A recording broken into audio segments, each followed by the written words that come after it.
I was only 13 or 14 years old at the time, but the memory of that Friday night, I could still see in front of my eyes. Growing up just a few blocks from here, it was Friday night,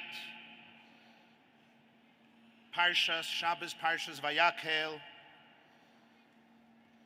Adar this month, Tofshin Memvav, 1986.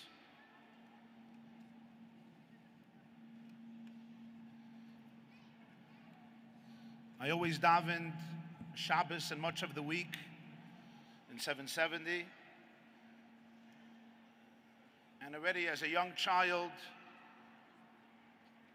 I had the place where I stood when the Rebbe would come down Friday night for Kabbalah Shabbos. But as the Rebbe walked in to the shul, I, like everybody else, noticed physical anguish on his face. And then I saw the Rebbe limping and almost had to be caught a few times, to the point that for the way back, they put tables that he should be able to lean on them as he walked out. Later I heard that it seemed like this was a case of very severe sciatica. Those Faken Yidin gedacht, whoever endured sciatica and a severe case of it, could know the physical pain. And I think it was already the next morning that the Rebbe davened upstairs, and this went on for quite a while. But that Shabbos was also Shabbos Mevarchim. So the Rebbe came down to Fabrenk, and it was not easy to watch him coming down and reaching his place at the Fabrengen. As a young child, a bacher actually, shortly after Bar Mitzvah, I didn't understand much. I still don't understand much. But it was very obvious that at least from a physical perspective, the Rebbe was in tremendous, tremendous pain. I asked myself, what's the Fabrengen going to look like? Is the Rebbe going to do a very, very short Fabrengen? And it was already later years, the Rebbe sometimes would Fabreng much shorter. Maybe he'll do a very short Fabrengen. It's Shabbos Mevarchim, so the Rebbe will want to say something and Fabreng, but we'll go up earlier. I was just thinking to myself, I didn't know. But every step, literally, you could see every step was koruch, b'yisurim rabim. It was extremely, it seemed excruciating. And as somebody who never saw the Rebbe like that, certainly not in public, walking into shul, would usually walk in with his full malchus and glory and atzilus. It was very, very difficult. Some people connected it at the time. Shortly before that began the court case of the library of the Svarim of Agudas Chasidei Chabad. I don't know, that's beyond me, what the connection was, what the cause was. But then the Rebbe started to Fabrenk, and it was the Shabbos of the Siyum HaRambam. This was the second Siyum HaRambam. The first one was Yud Aleph Nisan Tofshin Memhei, 1985, exactly 40 years ago. This was the second Siyum HaRambam, which was Adar Tofshin Memvav, 1986, Vayakhel. That Fabrengen turned out to be one of the longest Fabrengens of those years. And if I'm not mistaken, the Hadron on the Rambam, that I still remember parts of, went for an hour and a half. And when the Rebbe got into the Rambam, suddenly all the pain, the anguish that I observed the night before and just a little while earlier as he walked into the Fabrengen, it was literally, you looked at the Rebbe's face and you can experience a mayein olam haba, a tainug ha'atzmi habilti murkav, as much as the human eye can perceive, a bliss, as he analyzed and dissected the opening halacha of the Rambam in one of the timeless classic hadronim of the Rambam known as the Tofshin Memvav Hadron, explaining the first halacha and the other halachas, what is Yedias Hashem. And for a 14-year-old, you have to understand, it wasn't just an impression. Suddenly I saw, wow. It was literally, as the Rebbe went into the Rambam, like everything was forgotten. He was living in the world of the Rambam, of the Mishnah Torah. And as the Rebbe developed the Siyum of the Rambam and the Hadin of the Rambam, the end of the Rambam, especially the beginning of the Rambam, you could viscerally feel the excitement, the joy, the ecstasy, and the celebration. You saw that the Rebbe himself was in a completely different world.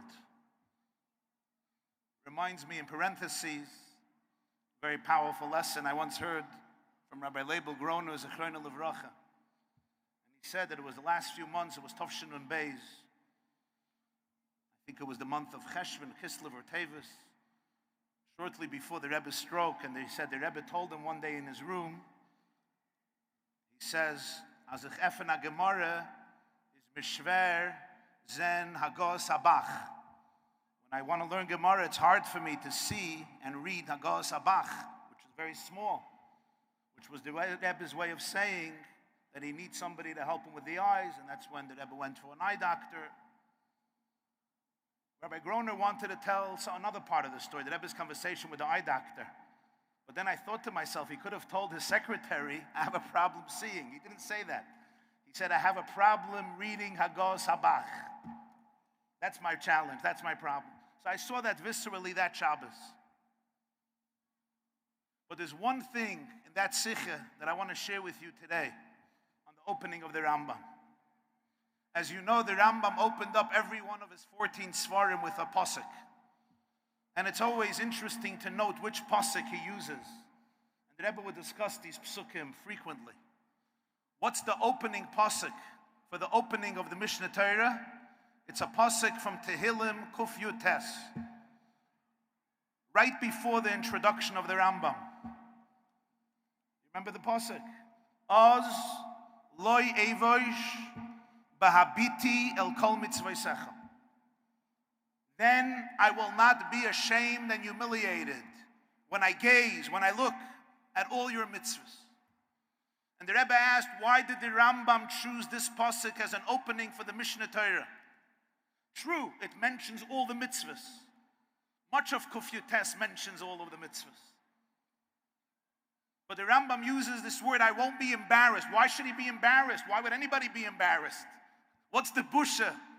Almost a busha. What's the busha? What's the shame? And how does this shame get refuted and healed through Abiti El Kol Mitzvah? The Rebbe's answer was, and I'm going to use my own words a little bit because I want to try to explain it Lefi Ani Izdaiti, the way I understood it or I understand it today, is the Rambam single-handedly wanted to change the landscape of Jewish scholarship, of Jewish learning, and therefore of Jewish history. It's hard for us today to appreciate it, but it's important to understand this. When the Rambam was living, the Rambam was born in the year Daled Tov Tzadik Hey, 1135. Some say 1138, but approximately that zip code. In Cordova, in Spain, Erev Pesach. The Rambam passed away 1204, Daled, Tov Kuf Samachay, Chav Tevis, of course, in Egypt. In the Rambam's lifetime, you didn't have a work that organized Yiddishkeit in any conceivable way. If you wanted to have a full perspective of halacha of Torah, as the Rambam says in the introduction, you had to learn through Bavli and Yerushalmi, the Midrashim and Tosefta and Mechilta and the Brises, and Sifra and Sifri, and all the Tshuvas of the Gaonim and the Rabbanon Svurai, of course, besides Torah Shebaal Peh. And then you can have the full picture, and how many people in a generation can do that. And the Rambam wanted that every Jew should have a kinyan in Torah. Every Jew should have a full vision and perspective of the entire body and experience of halacha. What is Hashem's vision? What is the Torah's vision for the world? And for this, the Rambam literally had to take everything and begin almost from scratch to categorize. And on his own, he divides halacha into 14 svarim, 14 categories: Mada, Ava, Zmanim, Noshim, Kedusha, Afla, Zroim, Avodah, Karbonis, Tara, Nezikin, Kinyam, Mishpatim, and Shoftim. Each one encompassing, Achun Vei, that this is the applause, but okay. Encompassing 83 halachas that go into those 14 svarim. This was not just an achievement, it was an extraordinary historic achievement. As he puts it, kekatan kegadol. I want a sefer that takes the whole Torah Shebaal Peh, the whole halacha, and organizes it in a way that when you go from the beginning till the end, you have a full picture of every single halacha min ha-Torah, min divrei sofrim, and min hagim till the Rambam's age, on every subject of life that Hashem addresses. And nothing is excluded. Not the halachas of the Beis HaMikdash, not halachas of Mashiach, not Sheva Mitzvahs B'nai Noach, not Emunah and Ashkafa, not things that seem completely irrelevant at that time. The same seriousness that the Rambam discusses when it comes to the halachas of Shluchim or Shutfin, Niskei Mammon or Gnevo Gzeila, which are always relevant, is the same meticulousness when he's describing the Seder in the time of the Beis HaMikdash, when he writes about Tumas Tzaras, Metami Mishkav Moishav, Para Aduma, Ubechanuni no bezois, that anybody who learns Rambam seriously, unfortunately, when I was growing up, there was an expression, I don't know if they still use it in yeshiva, I didn't do Rambam yet. Do. How do you do Rambam? I didn't do Rambam. But that wasn't the purpose. The purpose wasn't to do Rambam. The purpose wasn't even to say Rambam. Okay, maybe it's a zeiches, and it's like the Beitz on the Kaira. Fine, zeiche lechurban. You want to have a zeiche for Rambam, so you do Rambam. That was not the point of the Rambam, and not the point of the Rebbe and his takanah of the Rambam. The Rambam, just like the Rebbe, felt the truth, and it's a truth you could still feel today. Baruch Hashem, we live in a generation where there's endless classes of Torah, svarim printed on every subject of the world. Between MP3s and podcasts, between live shiurim and virtual shiurim, in almost every language, on so many different platforms, in every country, anybody could learn whatever they want, and people are learning Kein Yirbu Mala Haaretz, Kein Yirbu Oid Void. People in recent years began learning Bavli and Yerushalmi, Halacha and Medrashim, Kabbalah, Chassidus, Machshava, Tanakh, in ways that were maybe unprecedented in previous times because of the tremendous accessibility. But one thing you still see, and that is, somebody once said in English, people today are reading more and more about less and less. People know the price of everything and the value of nothing. Sometimes you meet people, B'nai Torah, they graduated 17 years of yeshiva.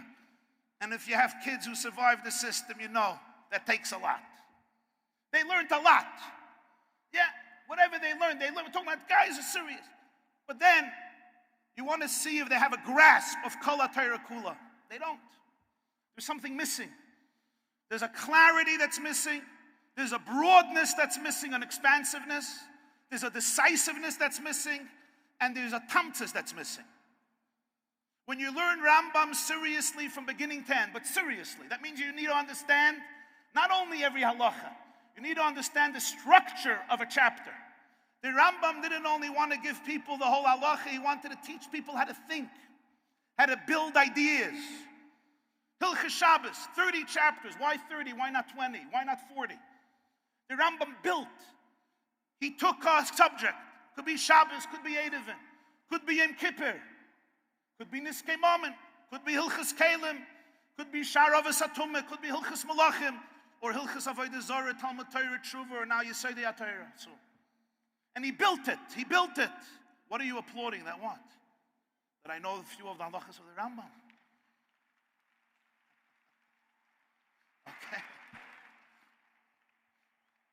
I'll say, no. Auf dir gesagt geworden euch.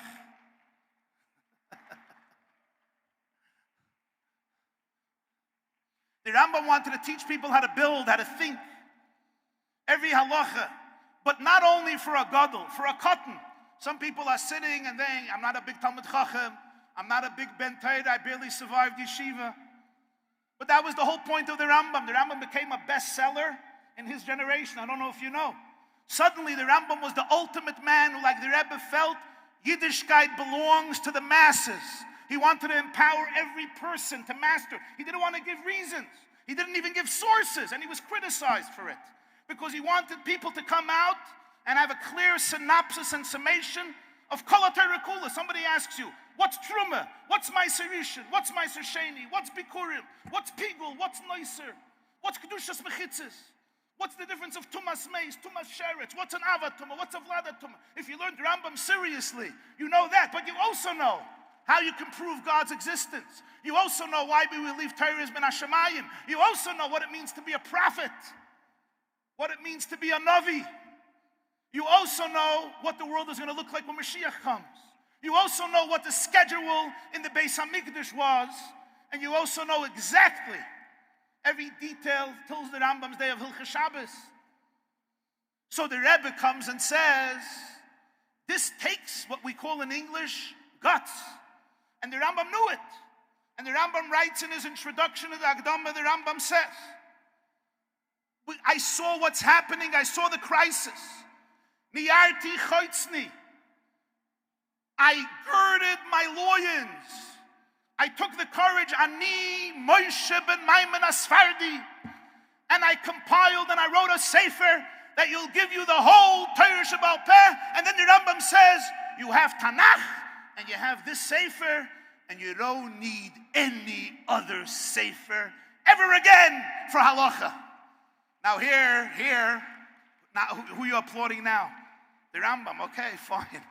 Ish gefährlich.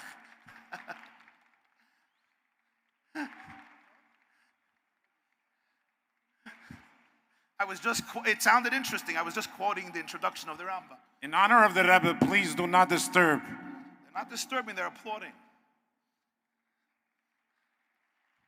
You see what you want to see. I just see them applauding.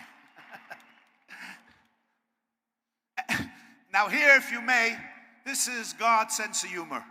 The Rambam says, after my sefer, Einoit Tzorich L'Shum Sefer Acher. You got everything. So what's Hashem's humor?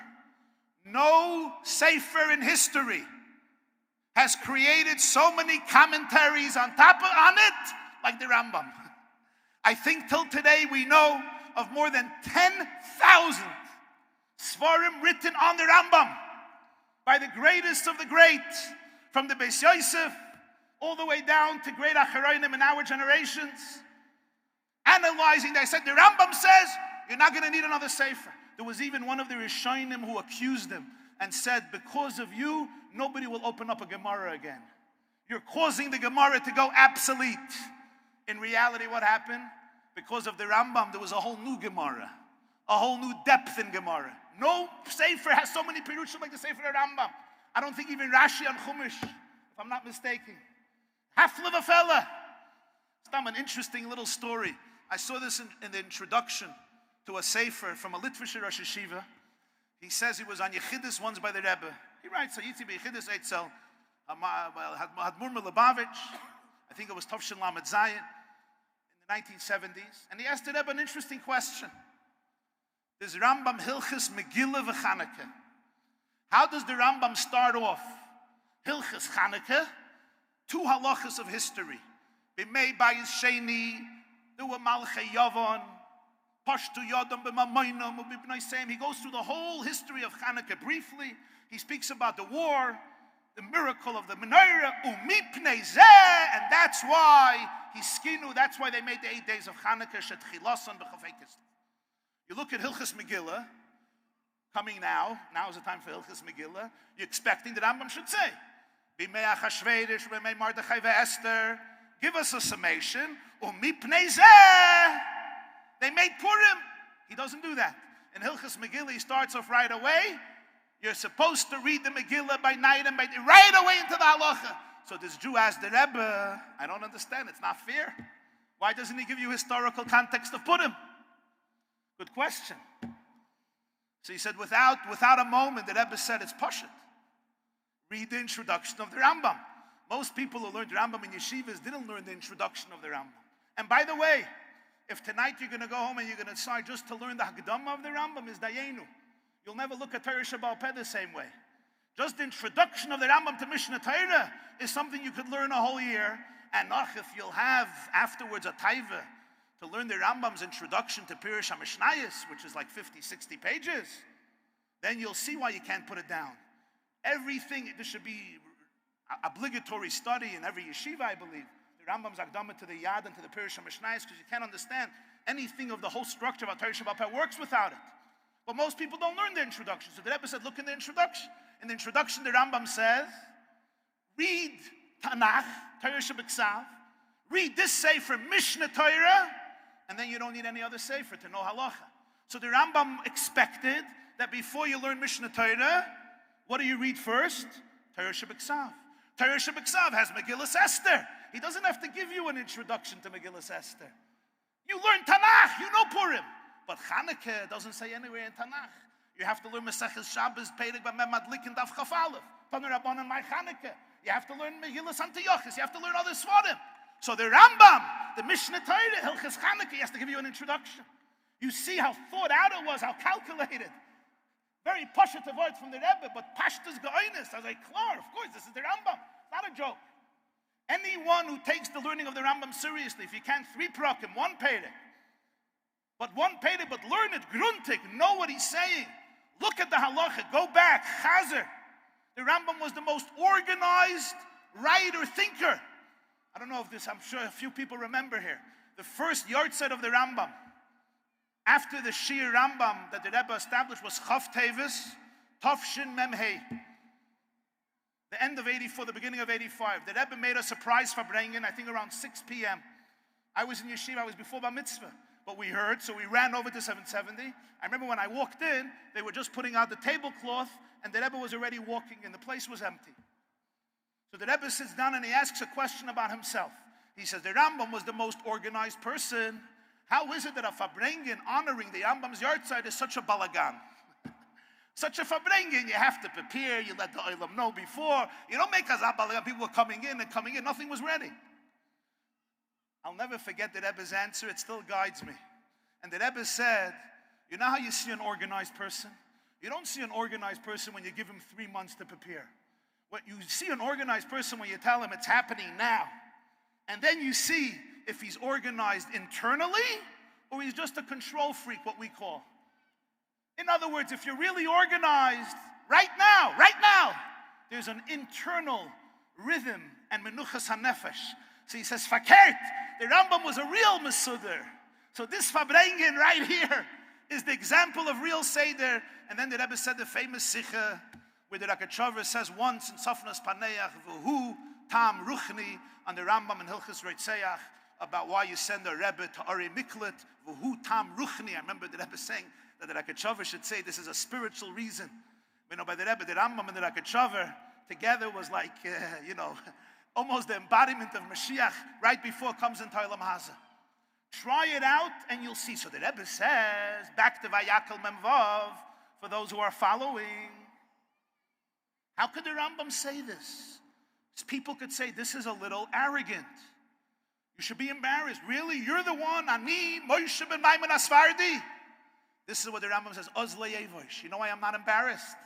Bahabiti el kol mitzvaysecha. Just like the Gemara says in Maseches Avodah Zarah, Kol mi she'eino yodei Eloheides u'moira, Rabim chalala mipila. Kol mi she'yodei Eloheides ve'eino moira, Atzumim kol harugah. Just like if you don't know and you make believe you know, it's a crime. If you do know and you make believe you don't know, it's an equal crime. Ozle Yevosh. You know why? Bahabiti el kol mitzvaysecha. The Rambam says, Bi noisi b'chol hasvarim. Hashem gave me the ability to see the bird's eye view of halacha. It's a responsibility. Lo yevosh. Embarrassment at such a moment is not humility. It's a complete disregard of your shlichus, of your mission in life. How classic vintage Rebbe in life. Humility doesn't mean you sit on your couch like a couch potato and say, Mi ani umani, I'm just another shmata. No, Bishvili Nivra, you were chosen to cast your light in the world. The Rambam says, because I gaze at all the mitzvahs. For me not to do it would be a betrayal of Hashem's vision, Hashem's plan for me, and what the Jewish people need most in Galus. And then, some of us still remember vividly the first Siyum HaRambam, Yud Aleph Nisan Tovshin Memei in 770, and it was surprising because the Rebbe made a lot of Siyumim, but he wouldn't read from inside. The Rebbe made a Siyum HaShas every few years. Every yard said he made a Siyum Masechta, but he never read it inside. He would say over the Gemara by heart, and also not necessarily the words. He would explain it. Sometimes he said some of the words.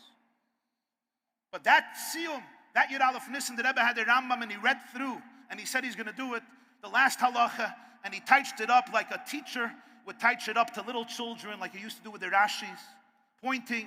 And then he read the first halacha and he touched it up word for word. And here we come to one more aspect, but it's really a derivative of the first, of what the Rambam really did. And I think part of the incredible power in learning and internalizing Rambam. The Rambam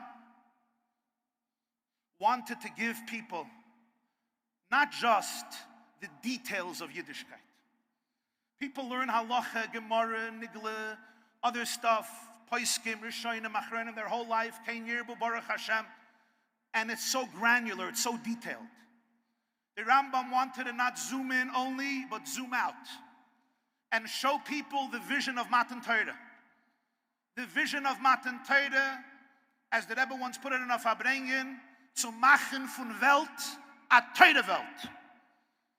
To take the world and turn it into a world that reflects halacha, mitzvahs essay, mitzvahs loisese, yisoida yisoides v'amud hachachmas leider she'eshem atzirishin.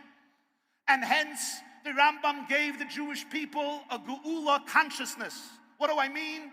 You weren't only a Jew, impoverished, living in Spain, or wherever you were living in Africa or in Europe, or in the Holy Land, downtrodden in Galus. Yes, that was the Rambam's age, as it's still our age, sadly.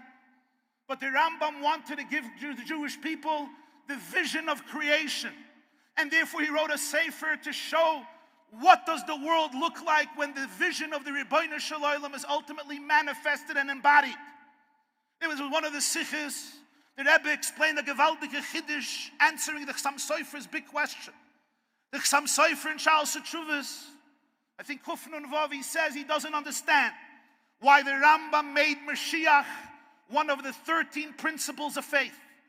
The Rebbe once said over this Chassam Sofer in Aleph Nissen Fabrengen Siyum Psachim with Pchiyos Noiroyos, because he understood the Chassam Sofer. The Rebbe held very much from the Chassam Sofer. What the Chassam Sofer said, I don't understand. Mashiach is the cherry on the cake. Mashiach is the reward. Mashiach is gewaldig. But why is it the ikir of Torah? He says, Chas v'sholem. Chas v'sholem, he says, we know Mashiach will come, but let's say God says I'm not. He says, does it change anything? He says, the Aseres HaShvatim, according to the shit of Rabbi Akiva in Sanhedrin Kuf Yud, they're not coming back. He says, are they not mechuyev in Torah mitzvahs? They're not mechuyev in tefillin. They're not mechuyev in Shabbos. They are. If you get rid of Hashem, Chas v'sholem, Torah min Hashemayim, you don't have Torah, you don't have halacha. But even if you take away Mashiach, like some Sefer says, I know Mashiach will come. But what makes it an ikir? It's not a foundation. It's a beautiful thing that we're going to have. But even if we didn't have it, you still have to do Torah mitzvahs. As the Rebbe put it then, Im ko yoymar lo chafatzti hineni. The great question of the Chassam Sofer. What's the Rebbe's answer for this question? The Rebbe's answer for this question is, the Rambam saw in Mashiach the ikir of das, because Mashiach basically tells you that God's plan, Hashem's plan, is actually going to be realized. At Matan Torah, Hashem gave the Jewish people a blueprint. Take the world and change it. Turn it into a Torah world. Is it ever going to happen? Or is it just a nice dream? Most of the mitzvahs we don't even have today. Hilchas Mashiach by the Rambam is essential to Yiddishkeit because it basically means the vision of Hashem for the world is happening. It's going to happen. It's real. Jews are we're changing the world through Torah mitzvahs. And that's why the Rambam holds that Mashiach doesn't have to make miracles. It's not a little detail. If Mashiach has to make miracles, it means you don't believe in the power of Torah and Yiddishkeit to create the world of Teva according to the Ratzon HaBorei, which is the whole vision of Matan Torah. And therefore, the end of the Rambam, according to the Rebbe, is not just beautiful things that are going to happen in the future. It's the summation of halacha. It's the concretization and embodiment of the divine vision for the universe happening in real time and real space. When he says, "U'ba'osei hazman, lo yiyasham, lo yirav, lo milchama, lo kina, lo tachrus, sha'atoi v'tiyah mishpas harbe v'chol ha'ma'adanim mitzuyin ka'ofer." And by the first Siyum, you know what the Rebbe said on these words? Everybody learns the Rambam. Right, we just heard the Siyum from Rav Reitwurch, and it looks like beautiful words. There won't be hunger. There won't be war. That's nice. There won't be jealousy. There won't be competitiveness. Why? A lot of goodness. All the delicacies will be as common as dust. It looks a little redundant. So the Rebbe said, no. Listen. Lo yirav v'lo milchama. There won't be hunger and war. Sha'atoi v'tiyah mishpas harbe. There'll be so much good. I won't be hungry. You won't be hungry. We won't have to fight. But we could still be jealous. Just because you think billionaires are not jealous of each other, they're more jealous of each other. Just because there's a lot of goodness, it doesn't take away jealousy and competitiveness. That's why the Rambam adds, "V'chol ha'ma'adanim mitzuyin ka'ofer." Well, you say by bir chametz ka'afre da'ara. It's going to be there, but it's ka'ofer. It's a nish toifus makim. It's meaningless. So you're going to get jealous that you have more sand in your sandbox than me? Ha'toivetiyah mushpas explains Rav and Milchama. Ha'ma'adanim mitzuyin ka'ofer explains kina v'tachrus. Thus is abgeteicht the Rambam. Now people always learn the Rambam and said, which world is he talking about? But look at this world. Look at this world. Everybody is worried. AI is taking over the world. Artificial intelligence in 20 years, will anybody have a job? So the Rambam says, no, you'll be out of jobs. Solar energy, lo yirav, lo milchama, lo kina. So what's Lo yiyeh eisek kol ha'olam ela, lo das es Hashem bilvad. AI can't experience das Hashem. Yidiyas Hashem is ha'adam yoda es chav. Tanya Peter Gimel, his kashrus, his chabrus, the visceral experience of Hashem. Lo das es Hashem bilvad. When the Rebbe Rashab said, I sit in my room and I open a Likutei Torah, is yedaitiv hayisiv. AI can't do that. AI can take care of everything else. A bacher told me the other day, he says, that's going to be boring. I said, no. The moment you will experience what Das Hashem is, any bliss you ever had in life is not even of a fraction of a fraction of a fraction of this, because it's the source of all bliss. And then finally, as we live in a world where sadly, the great tragedies of our times,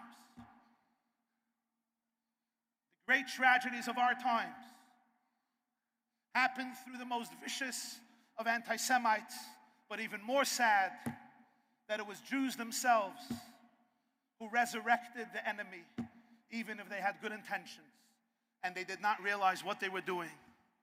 They did not realize, as a Navi Hashem pleaded with prime minister after prime minister after prime minister after prime minister, with every man of influence in Israel, every concession of territories, even talk of concession, every compromise, every demonstration of weakness is not creating peace. It's creating a b'chia l'doros, a catastrophe of generations. And it's here again where the Rambam can heal the Jewish people and heal the world. Because the Rambam was telling the Jewish people, Oz leoi evoish, b'habiti el kol mitzvaysecha. Stop being embarrassed with who you are, with what you are, with what your vision is. Speak to the world the truth. Tell them that this is one piece of land that the Creator of the world gave to His eternal people as an eternal inheritance. It's not even ours to speak about, to negotiate, to give away.